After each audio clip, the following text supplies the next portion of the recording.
மாநில தேர்தல் பணிக்குழு செயலாளரும் சென்னை மண்டல தலைவர் அண்ணன் போராட்ட பணிகளும் ஆர்ப்பாட்ட பணிகளை கவனிக்க வந்திருக்கும் முன்னாள் மாவட்ட செயலாளர் இந்நாள் மாநில இளைஞர் சங்க செயலாளர் அருமை சகோதரர் மாவட்ட பொருளாளர் அன்பு சகோதரி மாலா சஞ்சீவ் அவர்களே, இந்த நிகழ்ச்சியில் கலந்திருக்கும் நகர செயலாளர், அதுக்கப்புறம் 25ஆம் தேதி நடைப்பயணம் மேற்கொள்றாங்க.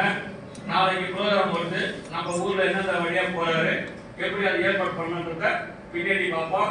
முதல் வேலையாக நோட்டீஸ் போட்டு நாளைக்கு மாவட்ட செயலாளர் சமயம் ஆரம்பம் முருகசாமியும் ஒன்றி வேற கூட்டம் போட்டு முதல் கணக்கெடுத்து எந்த ஊர்ல எந்த காட்டாட்சியில் எவ்வளவு பேர் வராங்க என்றத வெள்ளிக்கிழமை ஊர்ல அந்த பட்டியல அவங்க ஏறாமல் ஒப்படைக்குமாறு வருகை தந்துள்ள அனைவரும் மனசார பாராட்டி பிறகு உலக அரசியல், இந்திய அரசியலும் தமிழக அரசியலும் இன்னைக்கு ஆளுகின்ற திமுக அரசு தொடர்ந்து இந்த வண்டிகளை புறக்கணித்துக் கொண்டிருக்கிறது.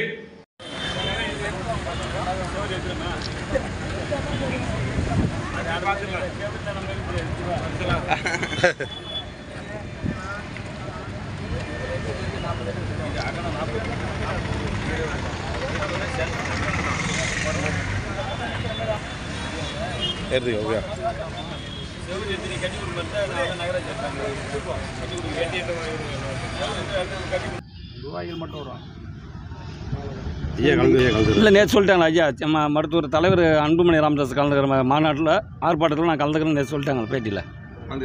கலக்கலை, கலந்துக்க மாட்டேன்னு நேற்று சொல்லிட்டாங்க.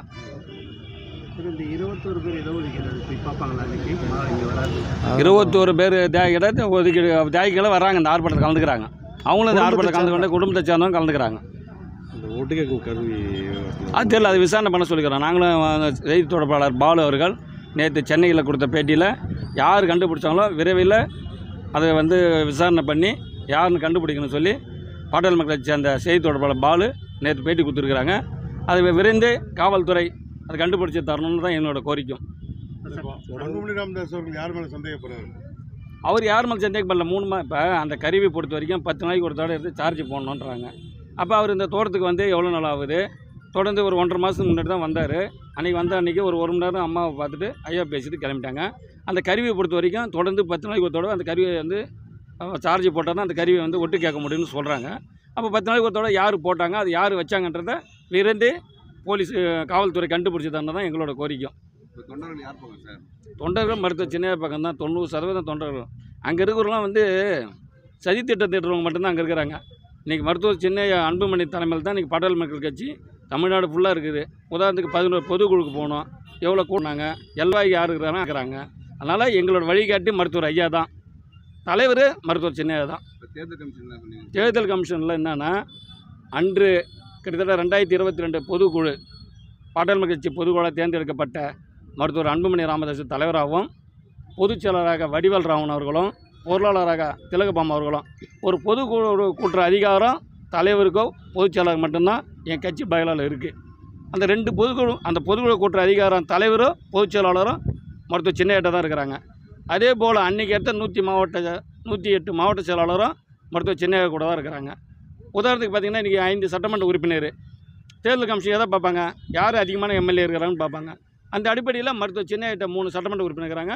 அதனால் தேர்தல் சின்னம் வருகின்ற 21/6/2026 அன்று வரைக்கும் தேர்தல் ஆணையால் பாட்டாளி கட்சி தலைவராக அன்புமணி தொடர்வார் என்ற கடிதமும் கொடுத்துருக்காங்க. அதுக்கு தேர்தல் உறுதிப்படுத்தியிருக்கு. கூட்டணி மருத்துவர் சின்னையாவும் ஐயாவும் முடிவு பண்ண போகிறாங்க. கூட்டணின்றத மருத்துவர் ஐயாவின் தலைமையில் சின்னையா தலைமையில் தான் கூட்டணி அமைய போகுது.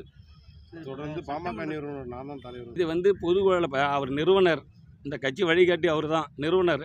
கட்சியோட தலைவராக யார் நாங்களாக உருவாக்கணும், மருத்துவர் ஐயா தானே தலைவராக எங்கள் இவர் தான் தலைவர்ன்ற. நாளைக்கு பாலசக்தி கூட்டு தலைவர் அறிமுகம் பண்ணால் பாட்டாளி கட்சி அப்படி தானே போக போகுது. அதனால் தலைவராக இன்றைக்கி மருத்துவர் ஐயா தேர்ந்தெடுக்கப்பட்ட தலைவர் அவர் தான் தலைவராக தொடர்றாரு. தேர்தல் ஆணையம் அவர் தான் இங்கே வச்சுட்டு அன்றைக்கி இருந்த பொதுக்குழு உறுப்பினர் அவரை தான் தேர்ந்தெடுத்துக்கிறாங்க.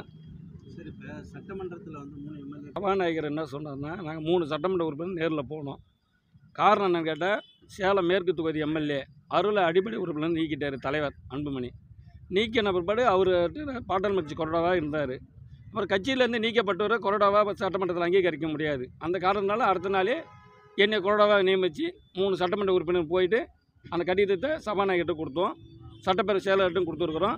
அது பர்சனலில் உள்ளது. ஏன்னா நாங்கள் 3 பேர் நேரில் போனோம். அடுத்த ஒரு மணி நேரத்தில் அவர் ஒரு கடிதத்தை தனியாக நானே தொடரும்னு கொடுக்குறாரு. சட்டமன்ற விதிப்படி எப்படின்னா ஆளுங்கட்சி கொறடா சட்டமன்ற கொறடாக இருப்பாங்க. உதாரணத்துக்கு ஏற்கனவே இவர் இருந்தார் கோவில் செடியன், இப்போ வந்து ஒரு ராமச்சந்திரன் இருக்கிறாரு. திமுக கொறடா பார்த்தீங்கன்னா வேலுமணி இருக்கிறாங்க. அதுமாதிரி அந்தந்த கட்சியில் வந்து சட்டமன்றம் நடக்கும்போது தான் கொறடா யாருன்றதை சபாநாயகர் முடிவு பண்ணுவார். சபாநாயகர் நேர்மையான முறையில் சபாநாயகர் நேர்மையான முறையில் நடவடிக்கை எடுக்காருன்னு தெரியும். ஏன்னா 3 பேருமே கையெழுத்திட்டு 3 சட்டமன்ற உறுப்பினரும் கையை போயிட்டு மனுவை கொடுத்துருக்குறோம். கடிதத்தை பெற்றுக்கொண்டு உடனே நடவடிக்கை எடுக்கிறோன்னு சொல்லிடுறாரு. நடவடிக்கை தொடரணும்.